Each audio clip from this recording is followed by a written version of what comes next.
Hi everyone, welcome to G chemistry. So guys, हमने GATE and IIT JAM exam के लिए ये वाली सीरीज स्टार्ट की है जिसका नाम है अप्रोचिंग न्यू क्वेश्चंस। तो इसका स्केड्यूल मैंने आपको दिया था, ये तीनों वीडियोस ऑलरेडी अपलोड हो चुकी हैं। आज हम देखने वाले हैं रिएक्शन इंटरमीडिएट्स प्लस एरोमेटिसिटी।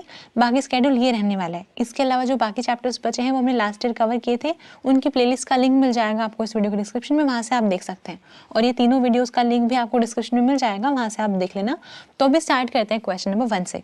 अच्छा गाइस, एक और चीज़, मैंने लास्ट वाली वीडियो के कमेंट्स गो थ्रू करी थी, तो वहाँ ना मुझे एक कमेंट दिखा, किसी ने बोला कि मेरा कॉन्फिडेंस डाउन हो रहा है ये वाले क्वेश्चंस करके। तो मैंने आपको पहले भी बोला है कि देखो, अगर आपको लग रहा है कि इन वाले क्वेश्चंस से आपको कॉन्फिडेंस डाउन जा रहा है तो फिर आपको ये वाली सीरीज नहीं देखनी है, क्योंकि कोई ऐसा क्वेश्चन तो है नहीं कि आपको एग्जाम में रिपीट हो जाएगा। मेन तो हम सिर्फ कॉन्सेप्ट डिस्कस कर रहे हैं, और यहाँ पर ना ऐसे वाले क्वेश्चन फ्रेम करने का मेरा सिर्फ एक ही मोटिव होता है कि ये वाले क्वेश्चन किसी एग्जाम में आए नहीं है, तो नया क्वेश्चन है इसलिए ना अप्रोच सीख जाएंगे बस, कि नया क्वेश्चन आएगा तो डरना नहीं है, बिल्कुल बेसिक से स्टार्ट करके क्वेश्चन सॉल्व करके आना है। और इसी के साथ साथ थोड़ा सा ट्विस्ट डालने का एक ये भी मोटिव होता है कि आप क्वेश्चन को बहुत ध्यान से रीड करें, सारे ऑप्शंस को बहुत ध्यान से देखें, उसके बाद ही सॉल्व करें। ठीक है, तो ये वाली चीज़, अगर आपको लग रहा है कॉन्फिडेंस डाउन जा रहा है, फिर कोई बात नहीं, वीडियो स्किप करो, नहीं देखनी आपको, अपनी रिविजन में फोकस करो। ठीक है, तो आप फर्स्ट क्वेश्चन स्टार्ट करो। MCQ टाइप क्वेश्चन है, ध्यान से पढ़ना, ध्यान से मार्क करना। ठीक है, और ऑनेस्टली अपने मार्क्स मुझे बताने। The hybridization of the following intermediates respectively is. ठीक है, तो ये है कार्बोकेटाइन। एक चीज समझो, सारे ही स्पीशीज में जो भी अपना इंटरमीडिएट है, जैसे प्लस लगा लो, नेगेटिव लगा लो, कार्बीन वाला लगा लो, साथ में रेडिकल लगा लो, ये सारे ही ब्रिज हेड पोजीशन के ऊपर हैं। ठीक है, तो आपको ये वाली चीज तो बहुत आराम से दिखी होगी कि ब्रिज हेड पोजीशन है सभी केसेस में, है ना। अब हमें ये पता है कि जो कार्बोकेटाइन होता है, चाहे वो ऐसे वाला हो, मतलब कार्बोकेटाइन का मतलब क्या है, कार्बन के साथ 3 बॉन्ड लगे होंगे, एक पॉजिटिव चार्ज होगा। अब चाहे ये ऐसे वाला कार्बोकेटाइन हो, चाहे ये ऐसे वाला कार्बोकेटाइन हो, यहाँ पे फिर एक H लगा होगा ऐसे करके। अगर ये ऐसे वाला है तो भी इसका हाइब्रिडाइजेशन sp2 रहेगा, अगर ये ऐसे है तो भी sp2 रहेगा। मतलब कॉन्जुगेशन में जाए या ना जाए, जो कार्बोकेटाइन होता है उसका मतलब क्या होता है, कार्बन के पास 3 बॉन्ड है, p ऑर्बिटल एम्प्टी है, मतलब sp2 हाइब्रिडाइज्ड है।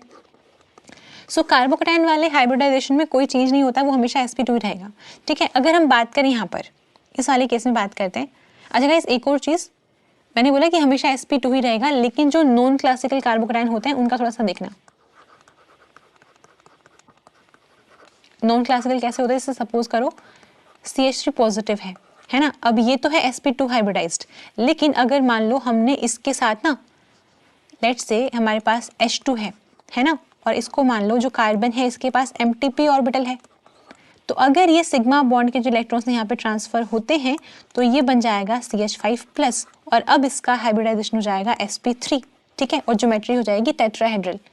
ठीक है, तो नॉर्मल केसेस जहाँ पे कार्बन के पास 3 बॉन्ड होंगे, पॉजिटिव चार्ज होगा, वो अपने पास क्या होता है, sp2 हाइब्रिडाइज्ड होता है। नॉन क्लासिकल कार्बोकेटाइन आपको बहुत ही कम देखने को मिलेगा, आज तक एग्जाम में कभी आया नहीं है, तो वैसे बता रही हूँ, बट जनरली क्या होता है, कार्बोकेटाइन इज sp2 हाइब्रिडाइज्ड, जो आप देखते लगा सकते हैं।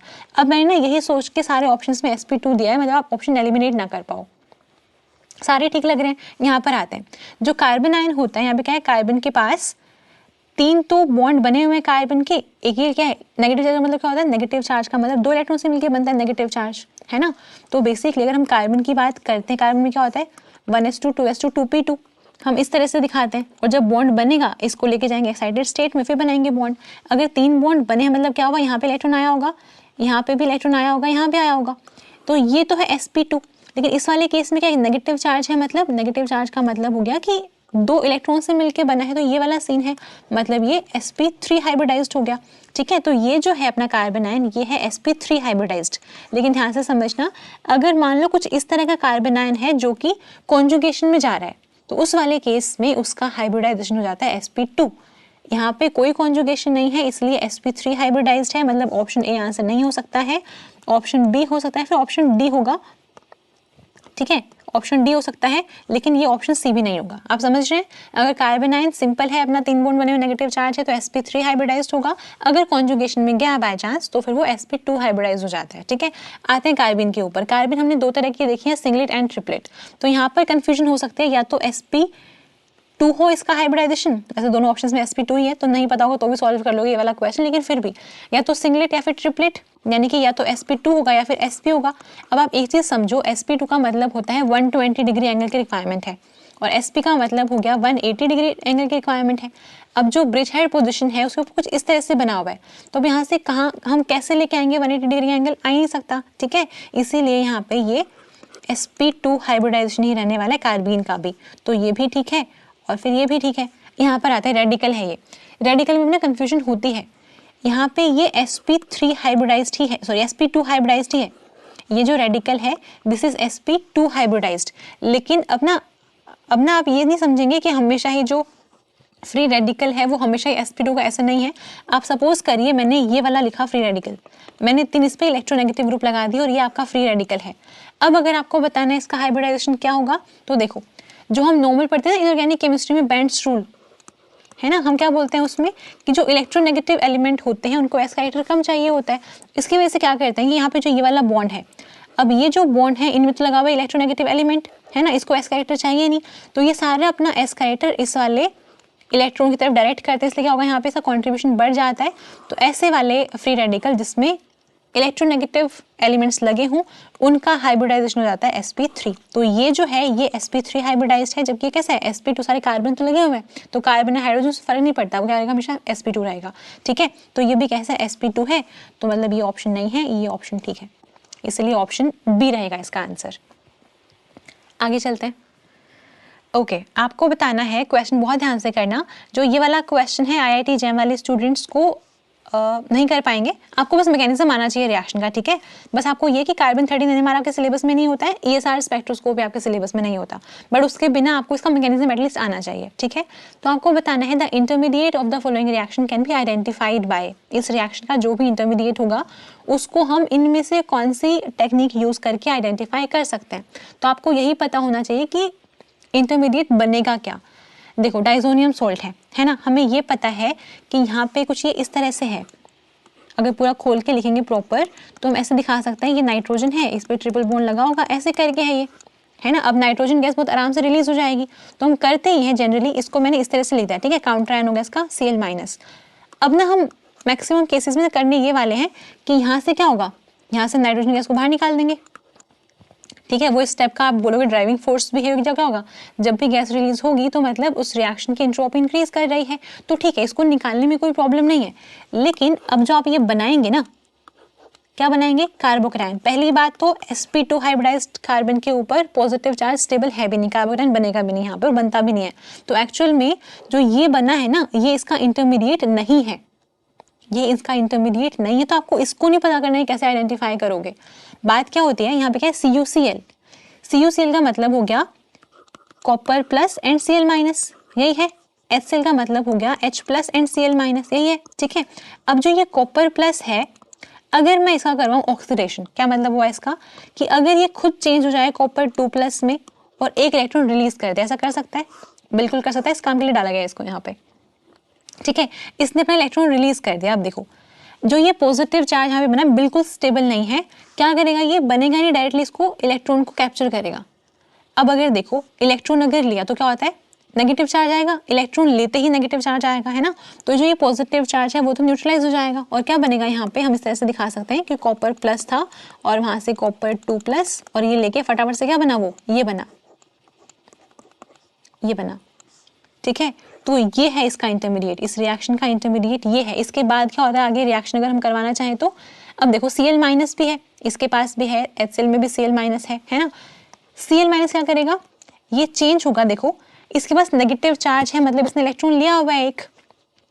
अब अगर ये अपना एक इलेक्ट्रॉन रिलीज कर दे तो जो इलेक्ट्रॉन देगा उस पर प्लस चार्ज आता है ना, जैसे देगा ये प्लस आएगा इसके ऊपर, मतलब नेगेटिव पॉजिटिव न्यूट्रल हो गया, मतलब कोई चार्ज नहीं बचा। अब इसके पास एक अनपेयर्ड इलेक्ट्रॉन बच गया, जिसको हम ऐसे दिखा रहे हैं। होता क्या है कि जो अपना क्लोरीन है उसके पास 7 इलेक्ट्रॉन्स होते हैं, वैलेंस इलेक्ट्रॉन्स है ना, वो एक इलेक्ट्रॉन लेता है, अपना ऑक्टेट कंप्लीट करता है और फिर हमें लिखता है। तो Cl माइनस का मतलब ये होता है। अब इसने अपना एक इलेक्ट्रॉन दे दिया, एक इलेक्ट्रॉन देने में क्या आएगा, पॉजिटिव आएगा इसके ऊपर, पॉजिटिव नेगेटिव हो गए न्यूट्रलाइज, तो बचा ये, ठीक है। तो यहाँ पे ये तो पेयर्ड है, ये भी पेयर्ड है, ये भी पेयर्ड है, मतलब क्या बचा, ये वैसे क्या वैसे बच गया। अनपेयर्ड इलेक्ट्रॉन है तो उसको हम रेडिकल के फॉर्म में दिखा देते हैं, अनपेयर्ड इलेक्ट्रॉन ही तो होता है रेडिकल, उसको हमने इस तरह से दिखाया। अब जो ये क्लोरीन रेडिकल है ये कंबाइन करेगा इससे और क्या बना लेगा, क्लोरोबेंजीन। ये आपका इस रिएक्शन का क्या है, प्रोडक्ट है। तो ये अपना प्रोडक्ट है। रिएक्टेंट आपको दे रखा है, ये आपका रिएक्टेंट है। आपसे पूछा क्या है मैंने कि जो इंटरमीडिएट बनेगा इस रिएक्शन का उसको हम कैसे आइडेंटिफाई करेंगे। तो इस वाले केस में अपने पास ये है इंटरमीडिएट, ठीक है। अब मान लो भैया करना आइडेंटिफाई करना कि इंटरमीडिएट कौन सा बना, कैसे करेंगे। ये आपका रिएक्टेंट था और ये आपका इंटरमीडिएट है। एक चीज देखो, इस क्या है, अनपेयर्ड इलेक्ट्रॉन है। तो जब भी हमारे पास अनपेयर्ड इलेक्ट्रॉन होगा तो वो वाली स्पीशीज क्या होगी, ESR में एक्टिव होगी। IIT जैम वाले एस्पिरेंट्स को ये बिल्कुल सीखने की नीड नहीं है, आपका काम सिर्फ इतना था, प्रोडक्ट बन गया बस, ठीक है। आपको पता होना चाहिए इसमें रेडिकल बनता है इंटरमीडिएट, उसके थ्रू जाती है प्रोसेस, ठीक है। तो यहाँ पर जब भी अनपेयर्ड इलेक्ट्रॉन होगा तो ESR एक्टिव होता है, जबकि यहाँ पे क्या है, कोई भी अनपेयर्ड इलेक्ट्रॉन नहीं है तो ये होगा ESR इनएक्टिव, ESR इनएक्टिव। और ये क्या है, अनपेयर्ड इलेक्ट्रॉन होने की वजह से ESR एक्टिव, तो इसको हम ESR स्पेक्ट्रोस्कोपी से आइडेंटिफाई कर सकते हैं, ठीक है। और ऐसे ही आइडेंटिफाई किया जाता है, तभी हम ये बोलते हैं कि यहाँ पे जो इंटरमीडिएट है वो कार्बोकैटायन नहीं है, क्योंकि अगर कार्बोकैटायन बना होता ना इंटरमीडिएट फिर तो ये ESR इनएक्टिव होता, क्योंकि यहाँ पे क्या है, सारे पेयर्ड इलेक्ट्रॉन है, ESR इनएक्टिव होता। बट जब भी हम देख रहे होते हैं जो इंटरमीडिएट बनता है वो ESR एक्टिव होता है, जो कि ये बताता है कि इस रिएक्शन में जो कार्बोकैटायन है वो नहीं बन रहा है, रेडिकल बन रहा है, ठीक है। ये है इसका इंटरमीडिएट, ऑप्शन डी मार्क करेंगे इसका आंसर। ये वाला क्वेश्चन आपको बहुत ध्यान से करना है, बहुत ही बेसिक कॉन्सेप्ट इन्वॉल्व है, लेकिन अगर ध्यान से नहीं किया तो गया क्वेश्चन। MSQ टाइप क्वेश्चन है, मतलब एक या फिर एक से ज्यादा ऑप्शंस ठीक हो सकते हैं। Which among the following will lead to the formation of the product degenerate with the reactant. Product degenerate with the reactant, क्या मतलब हुआ इसका, डीजेनरेट का मतलब होता है having same energy, having same energy. जो ये डीजेनरेट वर्ड है इसको हम जनरली स्पेक्ट्रोस्कोपी में यूज करते हैं या फिर क्वांटम में यूज करते हैं। क्या बोलते हैं, जैसे मालूम है लेवल्स ऐसे दिखा, क्या मतलब है, दोनों लेवल्स की एनर्जी सेम है ना, तो डीजेनरेट लेवल्स है दोनों, समझ रहे हैं मेरी बात। तो आपको बताना है इनमें से ऐसे कौन से स्पीशीज हैं जिसमें जो ये वाली रिएक्शन है, ये वाली रिएक्शन करवाने के बाद जो प्रोडक्ट बनेगा वो रिएक्टेंट के साथ डीजेनरेट होगा, यानी कि सेम एनर्जी का होगा, समझ आया। तो ये आपको सारे रिएक्टेंट दे रखे हैं, यहाँ पे आपने ये वाली रिएक्शन करवानी है, सबका प्रोडक्ट बनाना है और फिर बताना है कौन से सेम एनर्जी वाले हैं, कौन से वाला प्रोडक्ट रिएक्टेंट के साथ सेम एनर्जी वाला है, ठीक है।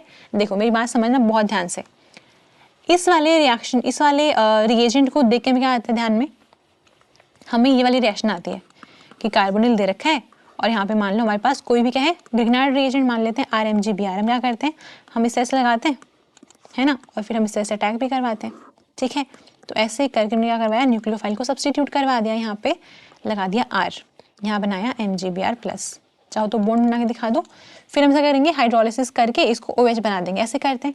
ये तो हुई सिंपल रिएक्शन, लेकिन आपको एक चीज़ ध्यान रखनी होती है कि जो हमारा ग्रिग्नार्ड रिएजेंट है, अगर आप इसके बारे में पढ़ना चाहते हैं, मैंने चैनल पे करवाया हुआ है रिएजेंट जो है अपने पास ग्रिग्नार्ड रिएजेंट, उसका जो वीडियो है उसका लिंक मिल जाएगा आपको इस वीडियो डिस्क्रिप्शन में, वहाँ से आप देख सकते हैं। बट मैं वैसे बताती हूँ कि जो ग्रिग्नार्ड रिएजेंट होता है वो एज अ न्यूक्लियोफाइल तो एक्ट करता ही है, जैसे हमने करवाया यहाँ पे कार्बोनिल वाले रिएक्शन में, इसी के साथ साथ वो एज अ बेस भी एक्ट करता है, वो एज अ बेस भी एक्ट कर सकता है, एज अ न्यूक्लियोफाइल भी एक्ट कर सकता है। और आपको ये वाली चीज़ पता होनी चाहिए, जैसे मैंने इससे पहले वाली जो वीडियो काइनेटिक्स वाली उसमें एक क्वेश्चन करवाया था, इसमें आपको बोला था कि जो भी रिएक्शन ना जब भी होना स्टार्ट होगी तो हमेशा वो वाला पाथ फॉलो करते जो फास्ट होगा, है ना। और आपको ध्यान रखना है जो एसिड बेस रिएक्शन होती हैं वो बहुत फास्ट होती हैं, एसिड बेस रिएक्शन बहुत फास्ट होती हैं। तो जो मेरे पास ग्रिग्नार्ड रिएजेंट है वो बेस के जैसे भी एक्ट कर सकता है और एज ए न्यूक्लियोफाइल भी एक्ट कर सकता है। तो उसको अगर सबस्ट्रेट में यानी कि रिएक्टेंट में कोई ऐसा प्रोटोन दिख गया जो कि एसिडिक है तो पहले वो एसिड बेस रिएक्शन कर लेगा, ठीक है। तो वहाँ पे वो एज ए न्यूक्लियोफाइल एक्ट करेगा ही नहीं, वो एसिड बेस रिएक्शन करके सॉल्ट और वाटर की फॉर्मेशन देगा। इधर समझ गए आप, इधर समझ में आया। वैसे यहाँ पे वाटर नहीं बन पाएगा पर जो भी बनेगा, मतलब मेन बात है कि एसिड बेस रिएक्शन होने वाले, देखते क्या बनता है अभी, ठीक है। तो मान लेते हैं यहाँ पर आते हैं सबसे पहले, अगर मैं बात करूँ ये OH है ना, अगर मान लो H+ निकाल दिया मैंने यहाँ से, क्या बनेगा, O- बनेगा। और जो ये नेगेटिव चार्ज है आप देख रहे हैं पूरा सिस्टम के ऊपर डिलोकलाइज होगा, है ना। दैट मीन्स जो ये वाला कंपाउंड है ये एसिडिक तो है ना। और अगर एसिडिक है तो फिर जब भी हम डालेंगे इसमें ग्रिग्नार्ड रिएजेंट, यहाँ पे एसिड बेस रिएक्शन ही होने वाली है। आप करवा के देखो, अगर मैं यहाँ डाल दूँ PH MgBr, क्या होगा, एसिड बेस रिएक्शन होगी, डेल्टा पॉजिटिव डेल्टा नेगेटिव।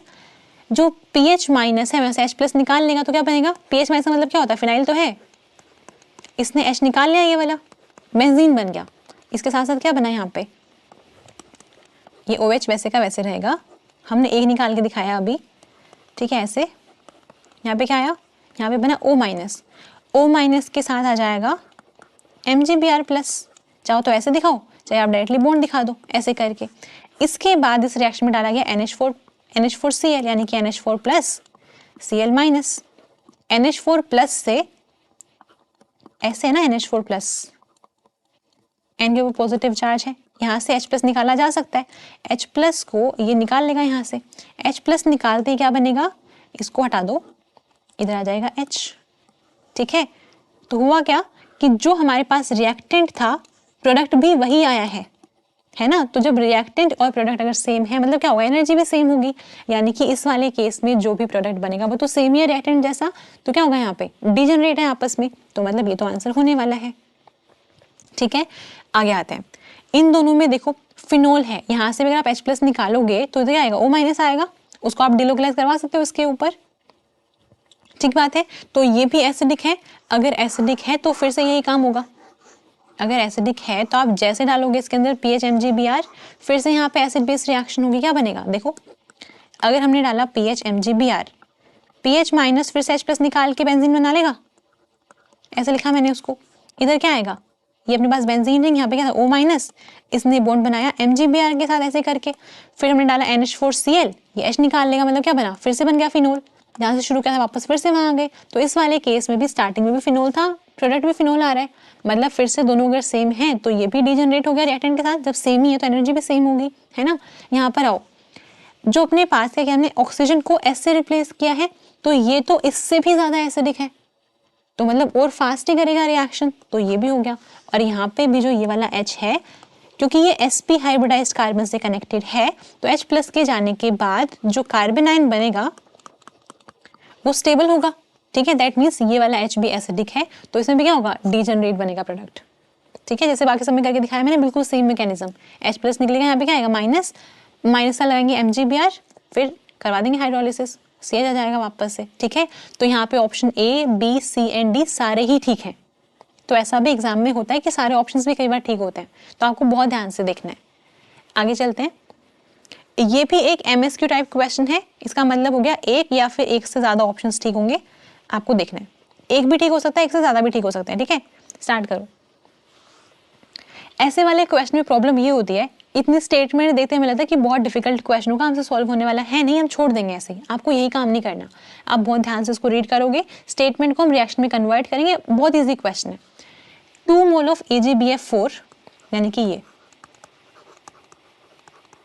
हमने इसको रिएक्ट करवाया विद 1 मोल ऑफ 1234 टेट्राफिनाइल 3,4 डायब्रोमो साइक्लोब्यूट 1इन, पहले ये बना देती हूँ, ये साइक्लोब्यूट 1इन हो गया, ये लेट्स से ये 1 है, ये 2 है, ये 3 है, ये 4 है, 1 2 3 4 पे आपको लगाना है टेट्राफिनाइल, यानी कि सारी ही पोजीशन के ऊपर आपको फिनाइल लगाना है, हमने लगा दिया ऐसे, ठीक है। मैं कुछ नहीं कर रही हूँ, खुद से लिखा हुआ है सब कुछ। और क्या है 3 4 पे डायब्रोमो, लेट्स से ये 1 है, ये 2 है, 3 और 4 है, तो यहाँ पे Br और यहाँ पे भी Br। अब करानी है रिएक्शन, यहाँ से मिल रहा है कंपाउंड P, ठीक है। क्या होगा देखो, मुझे ना वापस लेना पड़ेगा, वहाँ पे थोड़ा स्पेस कम है, हमने इस तरह से बनाया है, यहाँ पे फिनाइल लगा हुआ है, यहाँ पे फिनाइल लगा हुआ है, यहाँ पे फिनाइल लगा हुआ है, ठीक है।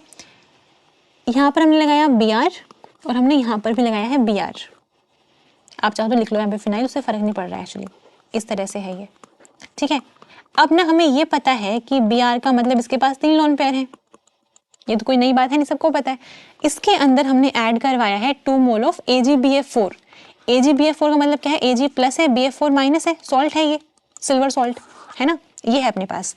Ag+ आपको दिख रहा है, Ag+ का मतलब हो गया इलेक्ट्रॉन डेफिशिएंट है, जो ये Br के लोन पेयर इस पर अटैक करेंगे, 2 मोल्स है, मतलब एक तो आपने ऐसे लिखा, एक और लिख दो ऐसे करके, तो जो ये वाला Br है ये इस पर अटैक कर देगा, तो होगा क्या, अब जो ये Br था अपना एक इलेक्ट्रॉन, इसने अपना एक इलेक्ट्रॉन पेयर Ag को दे दिया, इसने इलेक्ट्रॉन एक्सेप्ट किए, मतलब वो नेगेटिव चार्ज आएगा, एक पॉजिटिव पहले से था, पॉजिटिव नेगेटिव हो गए न्यूट्रलाइज, इसने इलेक्ट्रॉन दिए हैं, इस पे आएगा पॉजिटिव चार्ज, हमने इस तरह से बनाया। ऐसे यहाँ पर भी करेंगे, इसने बॉन्ड बनाया Ag+ के साथ, प्लस- हो गए न्यूट्रलाइज, इसने इलेक्ट्रॉन दिया, पॉजिटिव आएगा। अब चार्ज तो न्यूट्रलाइज करेगा ही सिस्टम, तो यहाँ से ये वाला बॉन्ड ब्रेक करवाएंगे ताकि चार्ज न्यूट्रलाइज हो, यहाँ से ये वाला बॉन्ड ब्रेक करवाएंगे ताकि चार्ज न्यूट्रलाइज हो। क्या हुआ? -2 AgBr।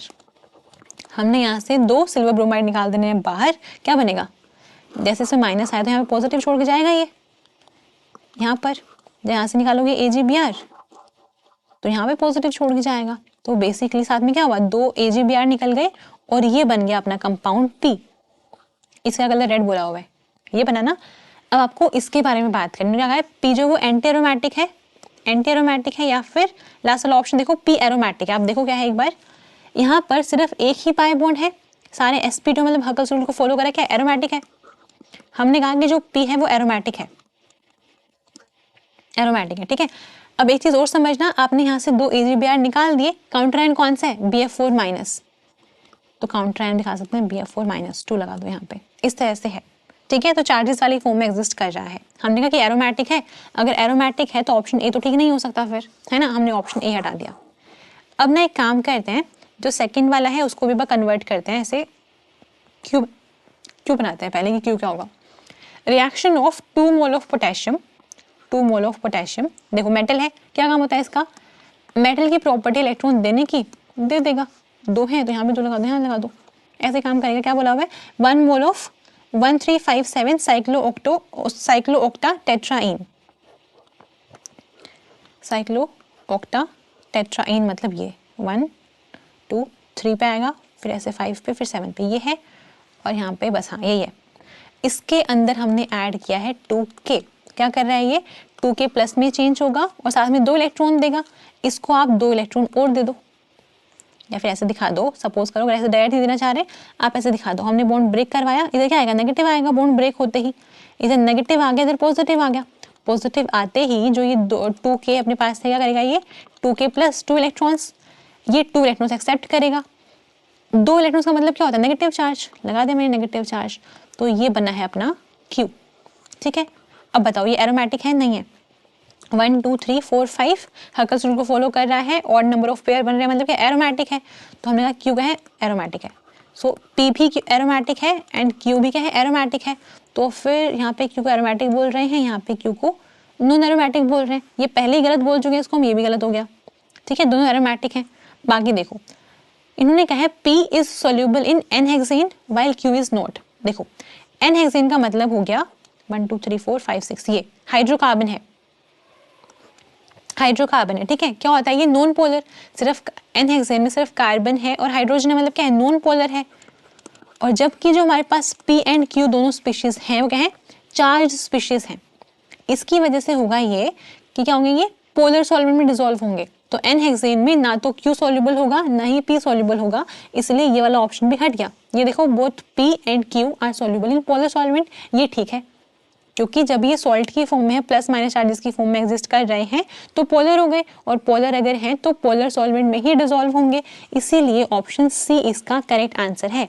एक चीज यहाँ से आप सीख के जाना कि MSQ टाइप क्वेश्चन है लेकिन फिर भी एक ही ऑप्शन ठीक है, और ऐसा एग्जाम में भी होता है। तो आपको सिर्फ ऐसे कंफ्यूज नहीं करना खुद को कि अरे क्वेश्चन तो MSQ में आया था पर मेरा तो एक ही ऑप्शन ठीक हो रहा है। चांसेस है कि आपका ठीक हो, तो आपको ऐसा नहीं सोचना कि नहीं मैंने कुछ गड़बड़ करी होगी। ऐसा होता है कि MSQ में होने के बाद भी एक ऑप्शन ठीक हो सकता है। तो यहाँ पे सिर्फ ऑप्शन सी ही ठीक है इसका।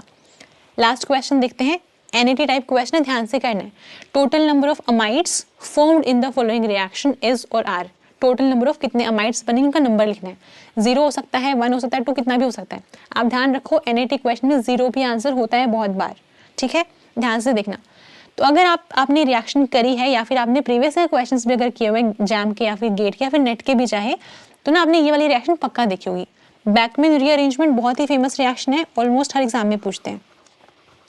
अब ना 2 चीजें हैं, एक होता है बैकमैन रीअरेंजमेंट, एक होता है बैकमैन फ्रेगमेंटेशन, ठीक है। एक होता है रीअरेंजमेंट, एक होता है फ्रेगमेंटेशन।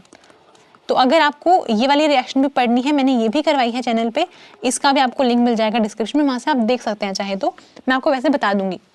आप ना कैसे पता लगाओगे कि बैकमैन रीअरेंजमेंट होने वाली है या फिर बैकमैन फ्रेगमेंटेशन होने वाली है, अभी सीखेंगे, बहुत ध्यान से समझना, ठीक है, इंपॉर्टेंट क्वेश्चन है। देखो एसिड ऐड कर रखी है, ठीक है, एसिड ऐड हुई मतलब क्या हुआ? H+ आएगा, यहाँ से H+ आएगा। इसके पास ऑक्सीजन है, इसके पास भी ऑक्सीजन है, अटैक कर सकते हैं H+ के ऊपर। मान लो इसने अटैक किया H+ के ऊपर, ठीक है। अटैक होते ही इसका होगा प्रोटोनेशन, सिंपल है, वही काम यहाँ पे भी होगा, कोई पार्शियलिटी नहीं करनी, जो काम होगा वो दोनों में होगा। ठीक है, हमने ऐसे करवाया। अब क्योंकि सिस्टम के ऊपर चार्ज आ गया है तो वो चाहेगा अपना चार्ज न्यूट्रलाइज करे, और अगर यहाँ से इसने ये वाला बॉन्ड ब्रेक करवाया तो यहाँ से वाटर मॉलिक्यूल निकलेगा जो कि एक न्यूट्रल मॉलिक्यूल है और स्टेबल भी है। तो जब भी न्यूट्रल मॉलिक्यूल निकल रहा है मतलब निकाल दो, अच्छा लिविंग ग्रुप हो गया वो। तो यहाँ से क्या होगा, हमने वाटर निकाल दिया बाहर। वाटर के निकलते ही होगा ये कि नाइट्रोजन के ऊपर आएगा पॉजिटिव चार्ज। अब उसने न्यूट्रल मॉलिक्यूल तो निकाल दिया बाहर, लेकिन अब प्रॉब्लम क्या हो गई कि नाइट्रोजन जो कि इतना इलेक्ट्रोनेगेटिव एलिमेंट है उसके ऊपर पॉजिटिव चार्ज आ गया। अब ये चाहेगा चार्ज को न्यूट्रलाइज करना। जनरली हम करते ये हैं, अगर आप बैकमैन रीअरेंजमेंट आपने पढ़ा, क्या बोलते हैं कि हम ना इस वाले ग्रुप को, इन दोनों में से एक ग्रुप को यहाँ पे करवा देंगे माइग्रेट और कार्बन के ऊपर लेंगे पॉजिटिव चार्ज। तो यहाँ पर ना दो पाथवे बन सकते हैं। एक तो ये कि हमने इसको करवाया यहाँ पे माइग्रेट, और माइग्रेट करवाने का रीज़न हम ये कहना चाह रहे हैं कि जब माइग्रेशन होगा ना, तो माइग्रेशन होने के बाद हमने ऐसे माइग्रेट करवाया, इधर आ जाएगा पॉजिटिव चार्ज। ठीक है, इसका ड्राइविंग फोर्स सिर्फ इतना ही होता है कि नाइट्रोजन को छोड़ के कार्बन पे आया पॉजिटिव चार्ज। अब ये कार्बन क्या है, कम इलेक्ट्रोनेगेटिव है नाइट्रोजन से, तो यहाँ पे कंपैरेटिवली स्टेबल है। तो ये तो होती है बैकमैन रीअरेंजमेंट, जिसको मैंने BR से लिख दिया। एक हो सकता है बैकमैन फ्रेगमेंटेशन, BF लिखा है मैंने यहाँ पे। क्या होगा उसमें, होता ये है कि आप इस वाले बॉन्ड को ब्रेक करवा दो, क्या होगा, हमें मिलेगा बेंजाइलिक कार्बोकेटाइन और साथ में इथाइल साइनाइड, ऐसे ये। ठीक है, दो चीजें मिली। अब ना आप कैसे डिसाइड करोगे कौन से वाले रिएक्शन में रीअरेंजमेंट होने वाली है, कौन से वाले रिएक्शन में फ्रेगमेंटेशन होगी, तो वो डिपेंड करता है कि जब आप ये बॉन्ड ब्रेक करवा रहे हो तो जो आपका कार्बोकेटाइन बना है वो कितना स्टेबल है। ठीक है, तो बेसिकली जो कार्बोकेटाइन है उसकी स्टेबिलिटी डिसाइड करती है कि फ्रेगमेंटेशन होनी या फिर नहीं होनी। ठीक है, अगर फ्रेगमेंटेशन हो रही फिर वो वही होगी, अदरवाइज अगर स्टेबल नहीं है कार्बोकेटाइन तो फिर फ्रेगमेंटेशन नहीं होगी, फिर रीअरेंजमेंट ही होगी। ठीक है, तो यहाँ पर हमने देखा कि बेंजाइलिक कार्बोकेटाइन है तो ये पॉजिटिव चार्ज है, वो डिलोकलाइज हो सकता है बेंजीन रिंग के ऊपर, मतलब ये स्टेबल है, तो ये वाला स्टेप होगा, ये नहीं होगा। मतलब यहाँ पे यहाँ पे बैकमैन फ्रेगमेंटेशन होगी, यहाँ पे बैकमैन रीअरेंजमेंट नहीं होगी। इतना समझ आया। अगर हम सेम यहाँ पे फॉलो करें, मैंने बॉन्ड ब्रेक करवाया, पॉजिटिव चार्ज आएगा नाइट्रोजन के ऊपर ऐसे करके। अब फिर से दो काम करने हैं हमें, या तो रीअरेंजमेंट होगी या फिर फ्रेगमेंटेशन होगी। पहले आप फ्रेगमेंटेशन देखो हमेशा। अगर मैंने इस वाले बॉन्ड को ब्रेक करवाया तो क्या होगा, ये तो बन गया MECN और साथ में क्या बना, कार्बन के पास 3 मिथाइल ग्रुप लगे हुए हैं ऐसे, इस पर आया पॉजिटिव चार्ज, कार्बोकेटाइन बना। अब ये बन गया है टर्शरी कार्बोकेटाइन और ये बना था यहाँ पे बेंजाइलिक कार्बोकेटाइन, दोनों ही बहुत स्टेबल हैं, है ना। तो आपको ध्यान रखना है जब भी आप कार्बोकेटाइन की स्टेबिलिटी चेक कर रहे हैं बैकमैन फ्रेगमेंटेशन में, तो आप सिर्फ इतना सा सिंपल बात ध्यान रखो मेरी, कि अगर टर्शरी कार्बोकेटाइन बना है या फिर कोई कॉन्जुगेशन वाला बना है, चाहे वो ये बेंजाइलिक वाला हो चाहे सिंपल कॉन्जुगेशन वाला बने, तो जब भी ऐसा कुछ केस हो ना, सेकेंडरी वाले कार्बोकेटाइन को स्टेबल मत मानना, या तो टर्शरी हो या फिर कॉन्जुगेशन में जाने वाला कार्बोकेटाइन हो, तो आपको 101% बैकमैन फ्रेगमेंटेशन ही करवानी है। ठीक है, तो हमने यहाँ से ये समझ लिया कि इन दोनों ही केसेस में बैकमैन फ्रेगमेंटेशन ही होनी है, क्योंकि दोनों ही केसेस में जो अपना कार्बोकेटाइन बन गया है स्टेबल बन रहा है। ठीक है, तो मतलब ये तो हट गया यहाँ से और ये भी हट गया। तो फिर हमने क्या देखा कि ये बना। अगर आपने ये क्वेश्चन यहाँ तक भी ठीक किया है और इसके बाद सिर्फ ये सोच लिया कि यहाँ तो अमाइड बनेगा ही नहीं, अमाइड तो तब बनता अगर हम इस वाले पाथवे से जाते, है ना, आपने इसका आंसर अगर 0 लिखा है तो वो गलत है, इसका आंसर 0 नहीं होगा। अब ना एक काम करते हैं, इसमें ना फर्दर रिएक्शन होने वाली है, तो जो भी हमने ये रिएक्शन करवा के ये बनाए हैं, लेट्स से ये 1 है, ये 2 है, ये अपना 3 बेंजाइलिक कार्बोकेटाइन और ये 4। ठीक है, इसको मैं नेक्स्ट पेज पे लिखती हूँ। हमने रिएक्शन करवाई और वहाँ से हमें दिख रहा है कि हमें एक तो मिला था टर्शरी कार्बोकेटाइन CMe3 ऐसे, ठीक है, और हमें एक मिला था बेंजाइलिक कार्बोकेटाइन ऐसे, ठीक है, और फिर एक हमें मिला था MECN और एक हमें मिला था ETCN, यही था, है ना। अब देखो ये सारे दोनों ही चीज़ें क्या हैं, जो दोनों अपने पास सबस्ट्रेट थे वो एक ही रिएक्शन में प्रेजेंट थे। ठीक है, तो अभी भी जो बना है वो भी एक ही रिएक्शन मिक्सचर में प्रेजेंट है। अब मेन पॉइंट ये है यहाँ पे कि इनके पास है पॉजिटिव चार्ज है, तो ये इंटरमीडिएट स्टेबल तो नहीं है, और यहाँ पे जो नाइट्रोजन है दोनों के ही पास, उनके पास क्या लोन पेयर है। अब एक चीज़ समझना, जो ये वाला नाइट्रोजन है वो इसके ऊपर भी अटैक कर सकता है और इसके ऊपर भी कर सकता है, कोई पार्शियलिटी तो करेगा नहीं। ऐसे ही जो ये वाला नाइट्रोजन भी है ये भी दोनों पे अटैक कर सकता है ना। तो हम एक काम करेंगे, पहले ये वाला कंसीडर करते हैं। मैं पहले इसको कंसीडर कर रही हूँ।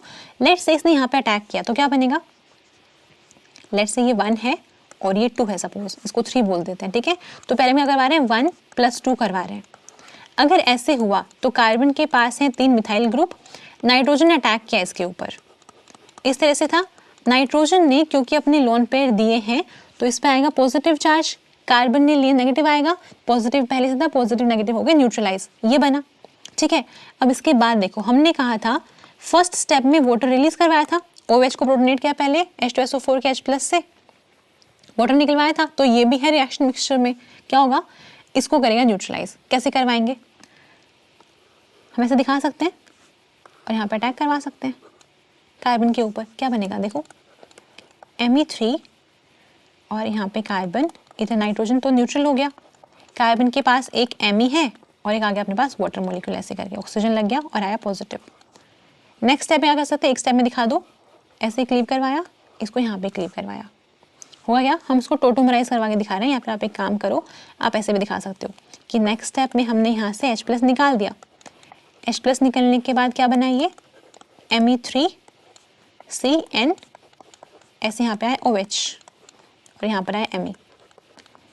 इसके बाद देखो हम करवाएंगे इसको टोटोमराइज, ऐसे और ऐसे, क्या बनेगा Me3C, N के पास आ गया H, ये वाला H+ आ गया इसके पास, यहाँ पे सिंगल बॉन्ड, यहाँ पे डबल बॉन्ड और ये Me, क्या बना, अमाइड ही तो है, तो ये बनाया हमने एक अमाइड, ठीक है। अब देख लो इसके बाद देखो हमने करवाया था 1 और 2 का रिएक्शन, अब जो ये 2 है ये 3 के साथ जो कर सकते हैं, मतलब क्या कर रहे हैं 2 + 3 करवा रहे हैं। अभी इसको इलेक्ट्रॉन देगा ये N ट्रिपल बॉन्ड कार्बन, यहाँ पे मिथाइल, इधर आया पॉजिटिव चार्ज, फिर से वाटर का अटैक करवाएंगे, जैसे यहाँ पे हमने सारे स्टेप करके दिखाए वैसे यहाँ पे भी दिखाएंगे। लास्ट में क्या बन जाएगा PH CH2, N के पास आया H, इधर डबल बॉन्ड O Me, ये बना, ठीक है। ये आया अपना दूसरे वाला अमाइड, 2 बन गए हैं। अब देखो लेट्स से इसको मैंने बोल दिया 4, ये 4 है।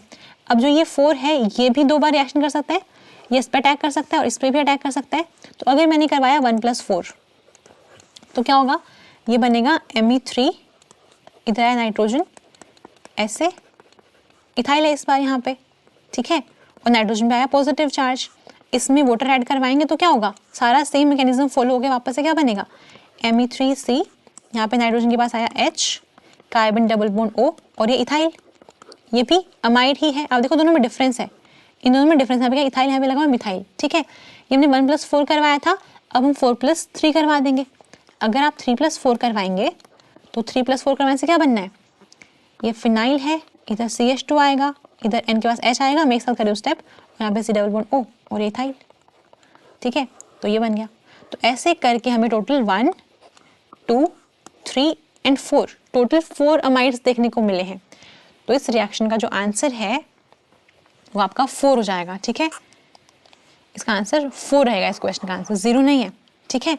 तो ऐसे करके हमने ये सारे क्वेश्चन कर लिए सॉल्व। आई होप आपके बहुत सारे कॉन्सेप्ट रिवाइज हो गए होंगे, 1-2 चीज़ें आपने नई सीख ली होंगी। एग्जाम में अगर कॉन्सेप्ट आ जाए तो अच्छे से लगा के आना, क्वेश्चन को देख के डरना नहीं है, क्वेश्चन प्रॉपर्ली रीड करेंगे और आंसर मार्क करने से पहले सारे ऑप्शंस को एक बार देखेंगे। अगर NET टाइप क्वेश्चन भी है तो बहुत ध्यान से चेक करना कि क्वेश्चन में पूछा क्या गया है, आपको स्टेटमेंट बहुत ध्यान से देखनी है ना। और NET में आपको एक ध्यान वो रखना है कि देखो जैसे यहाँ पे है, आप देख के पहचान लोगे कि बैकमेन रीअरेंजमेंट है, लेकिन फ्रेगमेंटेशन को नहीं भूलना कि वो भी एक पॉसिबिलिटी है रिएक्शन की, ठीक है। और यहाँ पे फिर रुकना नहीं, आपको फर्दर रिएक्शन करवा के देखनी है, ठीक है। तो यहाँ पर हमने सारे क्वेश्चन सॉल्व कर लिए। नेक्स्ट वीडियो में मिलते हैं, तब तक के लिए हैप्पी लर्निंग।